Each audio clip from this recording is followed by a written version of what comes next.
ezalaka théâtre te yeba ke tango pe sera confiance pe fidélité na mbonda école c'est parce que oyebi ke charge ya communication la carte République démocratique du Congo et ça la carte ya magazine oyo mbote Congo Kinshasa mbote Congo Brazzaville mbote ba diaspora partout au boza mokili la carte ya confiance pe fidélité au pe sera biso po tout ça la no musala kitoko onga ala de mkolelo la carte ya présentation.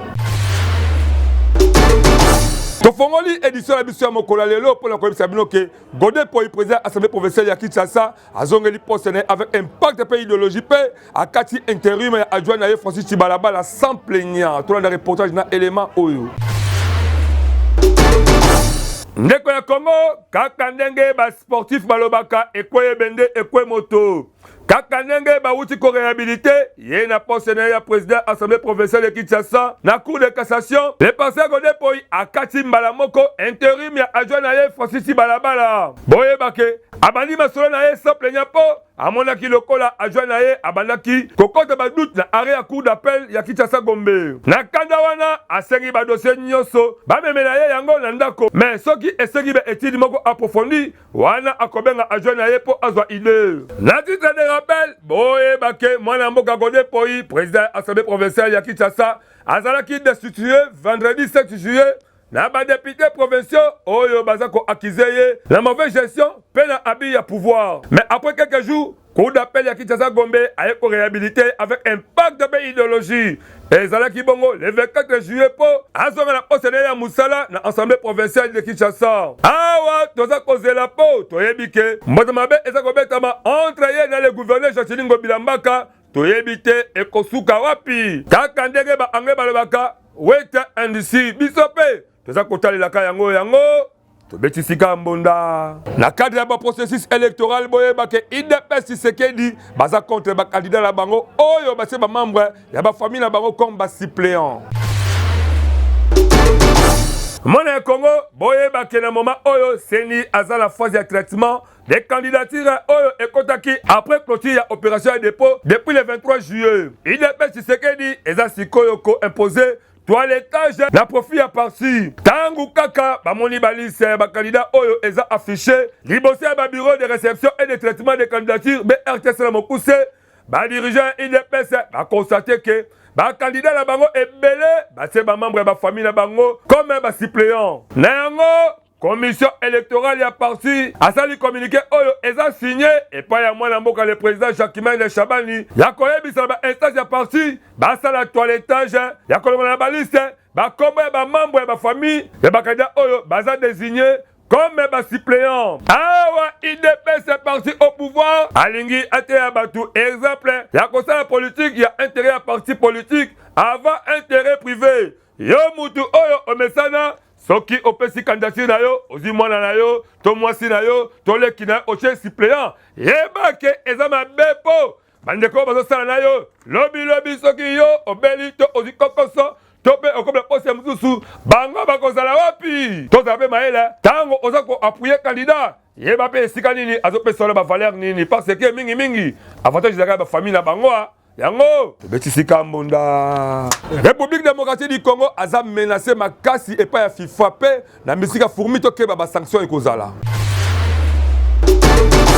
Mwana Congo boye bake République démocratique du Congo na kidiba ekokipe kokota na liste rouge ya Fédération internationale de football FIFA na mokuse nyonso oyo eza ba menace parce que gestion ya football eza kitoko te awa na République démocratique du Congo kutu ya koyeba eza ke ba membre ya comité de normalisation ya FECOFA bazalaki interpellé pe gardé pendant quelques heures na service ya renseignement masolo ko pour la club oyo eko représenter biso la coupe de confédération ya CAF eza kokende mabe makasi boye bake après manifestation ya ba supporters ya DSMP donc ya Derrick Motema Pembe contre décision ya Conor mais c'est Sambou na Kibundulu donc président na secrétaire bazalaki interpellé na service ya renseignement nyonso eza suite ya plainte oyo Derrick Motema Pembe asalaki selon ba confrère na biso ya ba chaîne misusu awa na Kinshasa tango FIFA ayokaki makambo wana akani kopesa République démocratique du Congo etumbu na mikolo oyo eza koya na ba principe ya FIFA boye bake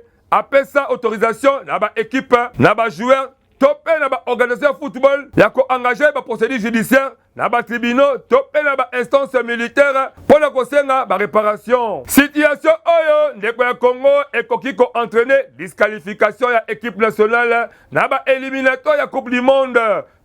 La participation à CAN 2023. Et qu'on kipe, kolonga na club la biso, et les kate na ba compétition ya ba interclub ya CAFP, et qu'on kili sous, kopé qui sa fait qu'on fan à participer, na ba activité de football, na ba mvula ebele. Biso mbonda ekolo, to koseka na ba koziamboka en tout cas, boko talikambo oya fait qu'on fan surtout, mingi na ba club pour permettre que kimia ekota. Bino moko boyebi likambo kuta ba championnat national ekota nango na mbonda moko ya mabe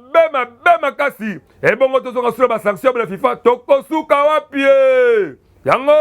tobetisika mbonda po tolingi kimia ekota po na football nde bato ba se retrouver na mwa kimia. Libération ya ba opposant politique pe ya ba opinion et comme ma crédibilité internationale oyo président Félix Tshisekedi a ko gagner selon la case tout le reportage oyo.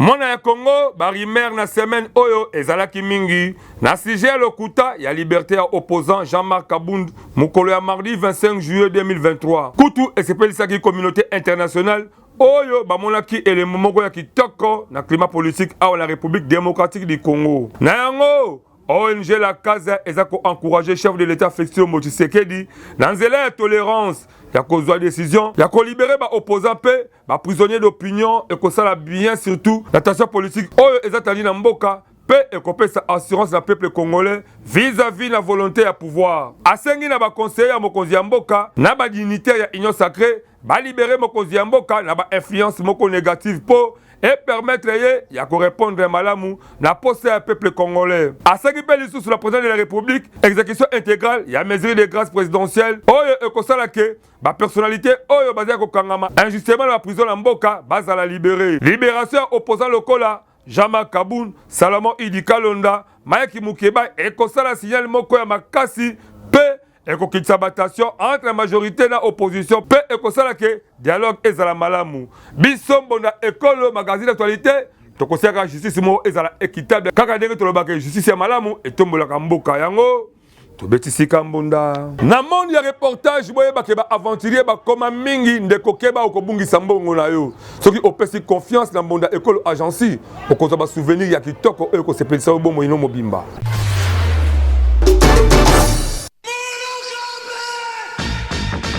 Bana Congo Kinshasa, bana Congo Brazzaville, yo mutu olingaka ba activité na yo eyebana na mokili mobimba. Mbonda ekolo agence epesi bino opportunité ya kosalela bino ba reportage ya kafu. Ezala activité politique, socio-culturelle, économique, religion, sport, conférence. Awa na mbonda ekolo agence ezosalema avec professionnalisme pe eza na prix moko très abordable. Esuki wana te endeko na ngai keba na ba reporter ya muyibi oyo bayaka kozwa ba image pe elekaka nango na télévision te kasi awa na mbonda ekolo agence nyonso ya filmage, modération, réalisation, photoshooting ezosalema avec un partenaire idéologie parce que awa tokanga masolo pena oyo etali image yebake okozwa yango pe ata na format ya YouTube. Olingi oyeba bisika tozali benga biso na plus 243 89 81 81 097 na bandeli lisusu na plus 243 89 81 81 097 na mbonda ekolo agence nyonso ya reportage ezosalema kitoko avec professionnalisme et yokanio. Omona wapi ba invité mukolo fête na yemoko. Donc il faut que le 9e francophonie avec impact idéologique le kitoko à la kata Congo. Qui a dit que 9e francophonie est kozalate à la Kinshasa? Louvunu ndeko ya Congo, boye bake République démocratique du Congo, a sali ba préparatif ya kitoko pour le 9e de la francophonie et les cas avec impact pays idéologie. Kutu, soki otamboli bisika nyoso oye sengeli ezala. Yo moko okokamwa pe oko féliciter bakozi ya mboka. Amwe kaka ke ozala ndoki po oboya. Mais kokamwa ezake ba sujet ya koluka ba débat oyo eza vraiment important et comme kobima kaka pona absence ya secrétaire général ya Organisation internationale de la francophonie OIF na mokuse. Secrétaire général wana eza bongo la rwandaise Louise Mushikwabo oyo alobi ke akoya te po République démocratique du Congo epesi invitation te. Ekamwisi ba Congolais pe etindi patron ya diplomatie ya République démocratique du Congo Mwana mboka Christophe Lutundula, la qualité na ministre des Affaires étrangères et de la francophonie à réagir et pas y'a ma confrère na biso RFI que eza na invitation mon côté particulière pour le secrétaire général ya OIF parce que organisation ya masolo oyo ya 9e budget de la francophonie eza na maboko ya OIF na RDC donc jamais ba invitaka mokolo fête andimi na bosolo nyonso ke azwaka note verbal ya ambassadeur ya France na RDC Monsieur Bruno Aubert oyo asekaki ba disposition protocolaire pe sécuritaire ezala pour la sécuriser maman Louise alekisa ba séjour na kitoko en RDC nyonso pe boyeba ke esalemaki avec impact de l'idéologie mais koka moi Louise Mushikwabo à travers porte-parole na ye a annoncé que akoyate po a eu invitation au gouvernement congolais. Biso bona ekolo tokosenga kaka na maman Louise Mushikwabo ayebake mukolo fait tope oyo azalaka na organisation ya masolo azalaka na droit invitation tepo yende azako invité batu yakoyeba ezake malgré absence na ye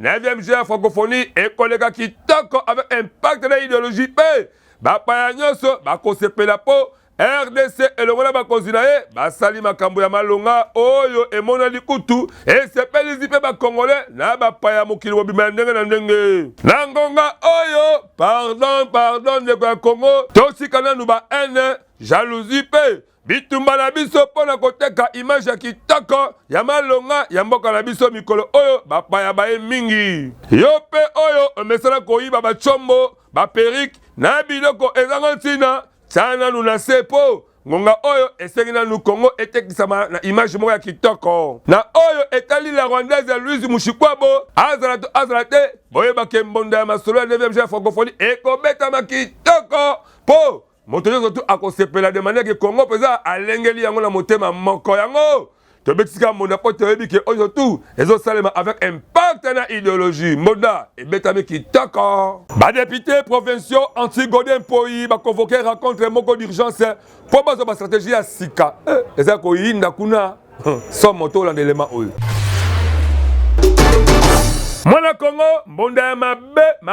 makasi eza kobetama na ensemble provincial ya Kinshasa entre ba député oyo balingi Godin Poyi te na ndenge ba réhabilité ye na ba information oyo tozwi député provincial Clovis Mamolele président du conseil des sages ya assemblée provinciale abengisi ba député membre ya comité des sages pour la réunion moko d'urgence mokolo ya jeudi 27 juillet na siège ya assemblée provinciale nyonso kaka po baboya décision ya cour d'appel ya Kinshasa Gombe ndenge azongisi Godin Poyi oyo bango balongolaki depuis vendredi le 7 juillet pour le président du comité des sages ya assemblée provinciale ya Kinshasa réhabilitation ya Godin Poyi eza dictature oyo assemblée provinciale ya Kinshasa aza kozwa pour le président ya comité des sages ya assemblée provinciale ya Kinshasa réhabilitation ya Godin Poyi eza dictature oyo assemblée provinciale ya Kinshasa aza kozwa yango esengi réunion moko d'urgence pour na koluka ko préserver ordre institution wana oyo eza souveraine na komona na miso ndeko ya Congo ndimela ngai ke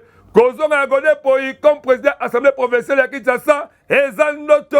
pour na ba député provinciaux oyo bazaka ko multiplier ba rencontre po balingi te bamona lokola mokonzi na bango kutu kaka lobi oyo azalaki réhabilité asalaki plainte moko ya diffamation contre actuel président de l'Assemblée provinciale. Na titre de rappel, ndeko ya Congo boyebake mention oyo ekwesaki Godin Poyi le 7 juillet ezalaki initié epa ya mwana mboka le député provincial ya MLC Mbozi na baninga na ye. Selon bango balobi ke bamabe ezalaki mingi lokola mauvaise gestion ya misolo ya APK pe incompétence malgré etumba ye na Jacqueline Ngobila pour la gestion ya ba compte public mingi ya ville province ya Kinshasa. Nyonso oyo eza kosala soni ya komona président assemblée provinciale ya Kinshasa na le gouverneur ndenge bakomi kobunda et surtout que na niveau ya assemblée provinciale eza na équipe mobimba ba député bango ba créer mouvement na bango ne dynamique Jacqueline Ngobila mbaka donc soki okani kosala mabe pour la Jacqueline bango ba ko telemela yo sila li fobo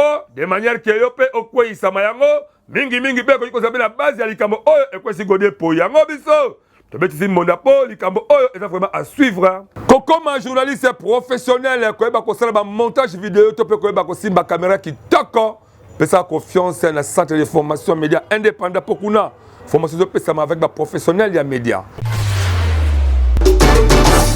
Voulez-vous apprendre et devenir journaliste? Les centres de formation médias indépendants procèdent au recrutement des nouveaux candidats pour une nouvelle session. Que vous soyez diplômé d'État, homme de Dieu, docteur ou que vous soyez, les centres de formation médias indépendants met à votre disposition les filières ci-après. Le journalisme, la prise de vue,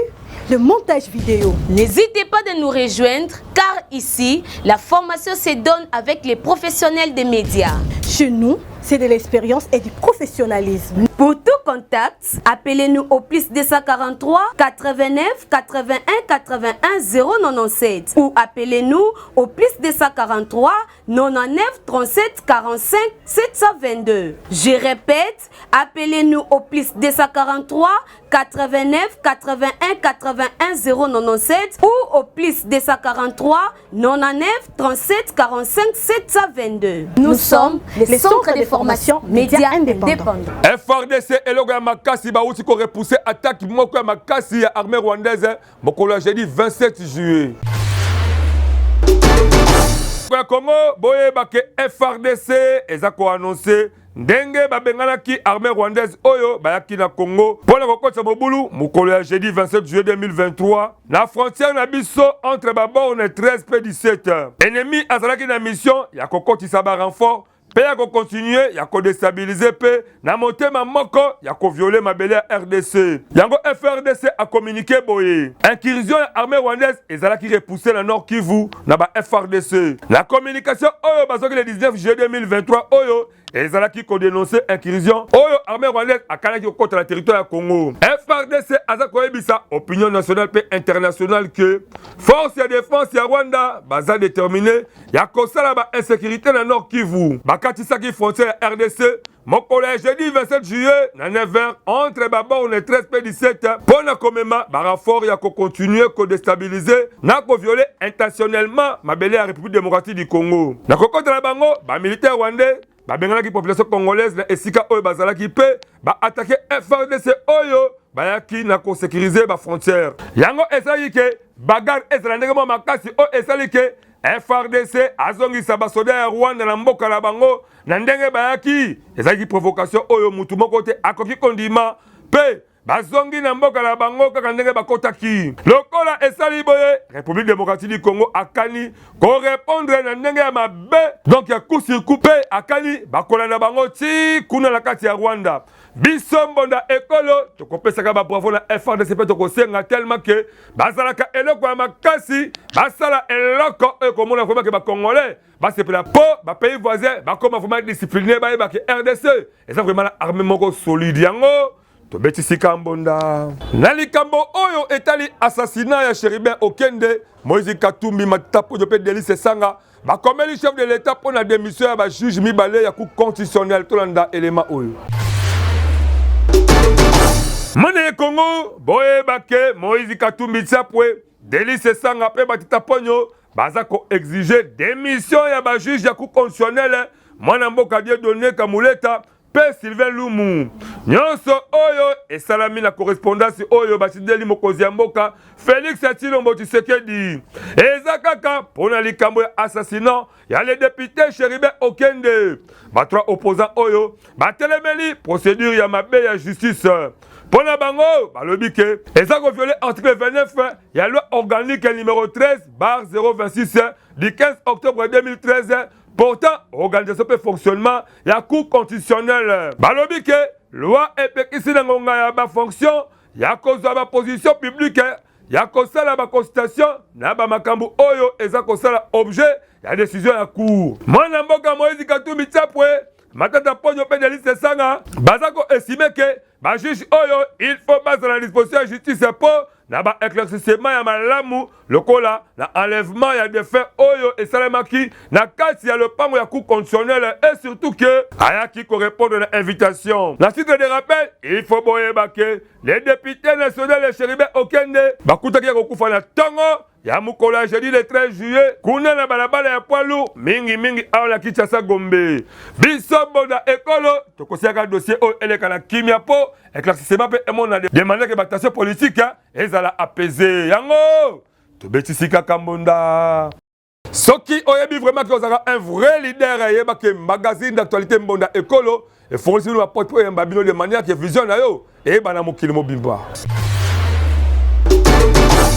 Congolais, Congolaises, yo mutu ozalaka na idée ya développement ya RD Congo, magazine bonda ya ekolo baleki ya Yezu, apesi bino opportunité ya koya ko exposer ba vision na bino pona bolamu ya ekolo mobimba. Botala bino moko, tomesana koyamba batu na plateau na biso, po mutu na mutu atalisa vision na ye, yo mutu oza na ba idée ya malamu olingi mboka ekende liboso, magazine bonda ya ekolo afongoleli bino ba porte yaka o contribuer na développement ya mboka RD Congo. Oyo ayebi ke aza vrai leader, sala lokola baninga yaka na plateau na biso parce que eza seule adresse oyo eyambaka ba leader ya makasi pe ya solo. Tala ndenge ba leader bazali koleka moko na moko bazali koyamba bango epai ya mwana mboka Alain Dewa na Medrine Kambembe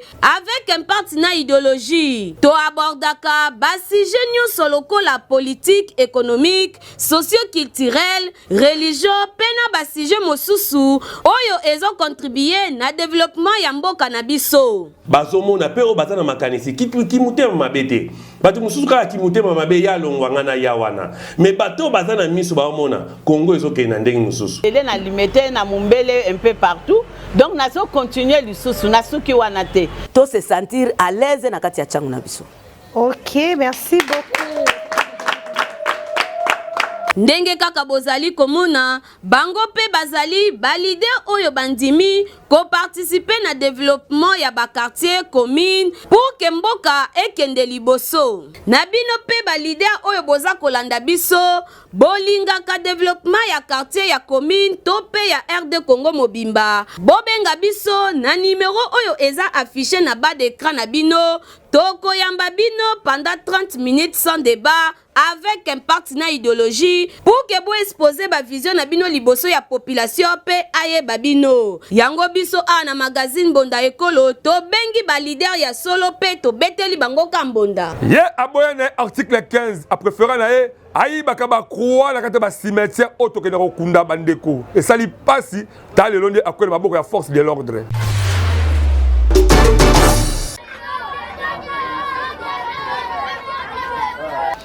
Biso magazine bonda ekolo tolobaka likambo ya article 15 mingi bakasaki article 15 yango ezalaka ya koyibaka to pe ya kosalaka mabe mais il faut koyeba ke article 15 elobi mutu il faut créer idéologie moko ya bien oyo ko permettre ke ata ozokotekisa eloko na yo tozali kosala mosala moko boye o se retrouver mais bandeko oyo bozali komona ya bango article 15 ezali kokendaka na basimetiere mpona koyibaka bakroi soki bato baye kokunda bandeko na bango lelo oyo bana ya mura balelaki bango cousin awa na cimetière ya Siforko po bayibaka 99 jours mais 7e jour ezaki nde ya Nzambe. Tala ndenge bakangi bango inde ti epai ya major Pelin à la police ya loi sa quartier 3 po kimoyibi na bango ya koyiba bakwa eleka ndelo. Bino moko boyoka tango kamera ya bonda ekole kitaki ndenge nini babetisaki mbonda. Na loi mais baza ba miyibi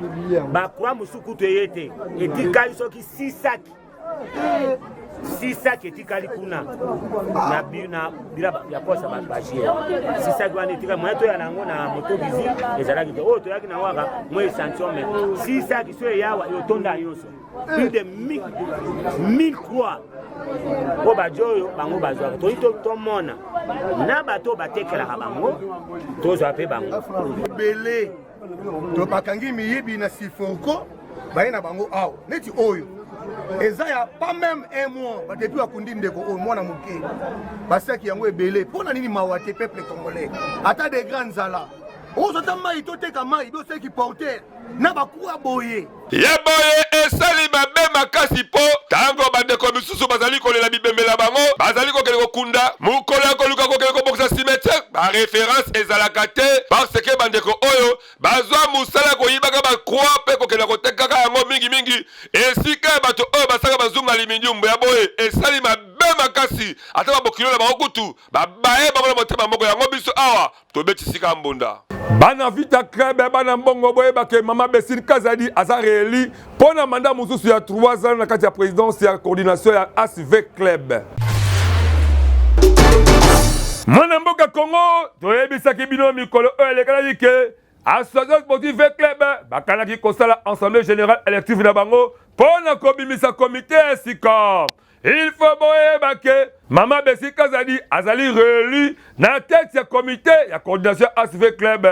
Nyonso oyo esalemaki avec un parti idéologie malgré quelques jours avant de tenir assemblée générale élective wana conseil suprême ya club basengaki report ezala na badati moko ultérieure mais akokamwa assemblée générale élective esalemaki nango kaka mpe mama Besile Kazadi azali réélu toujours na tête ya couleur vert et noir ya Kinshasa. Secrétaire général Patrick Banisha yepe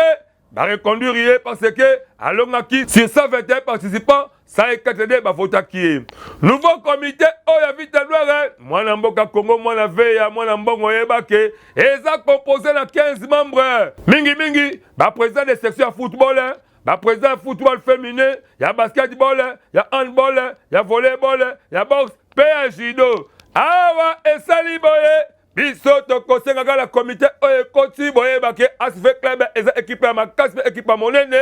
tala ndenge bomemi assemblée générale élective na lombango mpe esalemi kitoko avec impact na idéologie na même idéologie kaka wana bokumba équipe yango mpe ekende liboso ezwa batitre ya mingi parce que bana veya balulani mingi batitre ya kitoko oyo esalaka bango plaisir yango tobetisi kaka mbonda mpe tofuli bango bonne chance. Caricature ya lelo Olivier Jesse Jemba koko tiri elongo na Igride ya mateta nini bobongiseli biso na nzela machine. Banomination euti kosalama ya ndenge na ndenge depuis mwana mboka Félix Tshilombo azwa bokonzi tolandaki na mikolo elekalaki ndenge nini atiaki bamandataire na maentreprise ya l'État mpe lobi awa auti kobimisa babourgmestre ya sika oyo babiminaki impact mpe na idéologie à part babourgmestre bamaire mpe na baprovince mpe bayebani mais turo oyo koko tiri ameki kokanisela bango faso nini baseki basala misala boyoka lisolo oyo ndenge nini ezali kolekana ndeko na biso akomi ministre mosala ya l'État na ngonga akomi na ndako yoka baide mpe baconseil ya famille lokola okomi mokonzi na esika wana il faut koprofite libela kobongisa vi na yo mpe ya libota mobimba. Oncle timba biso mikili rapide mpo masa balobi mikili na ngai emonani soki osali eloko te bakoseka biso papa baparcelle tosomba ata 20 bokonzi na yo ezali ya bonkoko koko na yo azalaka chef coutumier deja kala ye moko mutu mpe azwi bokonzi botala ndenge avandi akomi kotoka bali kokasa bi avec IGF sur le terrain a commis déjà kobanga non donc abaki déjà IGF honorable pe na kwa na ye le kona mesala ko sala ba constat yoka ye nenga lobi boye na mosala ya l'État ba idée ya boye ndeko le ministre akosala boni bandeko changement de mentalité nyonso oyo lingi kola salini tango banome ndeko na ministre to banome mandataire to pe lokola ba beaucoup basa bimi ebele oyo ba famille mingi ba sepeli be boye bake IGF pe azali zinga parce que ba projet ya mabe ekotina ndeko na akota boloko ya malamu ezali nini tango banome ndeko na bino bo sangana bo pese makalisa kosala pona koluka kotobola mboka parce que Congo esengi tokomana ba congolais likambo koluka kosoba mapango ya komoyibi osakana lopango ata moko te okomi ministre to bokomi bourgmestre yoka mapango to komini ekomi kaka ya yo wana mabe makasi biso awa tobetisika mbonda na esengo nyonso ndenge na bandaki édition mokolelo pe na esengo nyonso na silisi yango kitoko mpo nayebi ke vraiment bosepeli ya kozwa communication pe information ya solo oyo eza koleka na kati ya République démocratique du Congo mais bobosana te s'abonner massivement na chaîne YouTube la biso mona ekolo officiel et en plus ba publicité na bino ba activité na bino ba sport na bino ba mariage ba conférence ba église makambo ya ndenge na ndenge bobenga biso ba numéro wana eza affiché na ba poste télévision na bino ba caméraman de guerre ba kokita ba kosamela musamo kitoko pe ekoleka na télévision nga alade on na kata présentation mokalelo si ma caméra ezali na maboko ya Wilfried Samba o si ma caméra to benga les caméraman de guerre et le ngona ye moko Benjamin Kilunga réalisation pe montage na maboko ya Wazola Zimbu Igride Mateta coordination ya Megrid Kambe édition ya Mpangi Rachidi ngana notre la prochainement soki kolo Yesu azongite.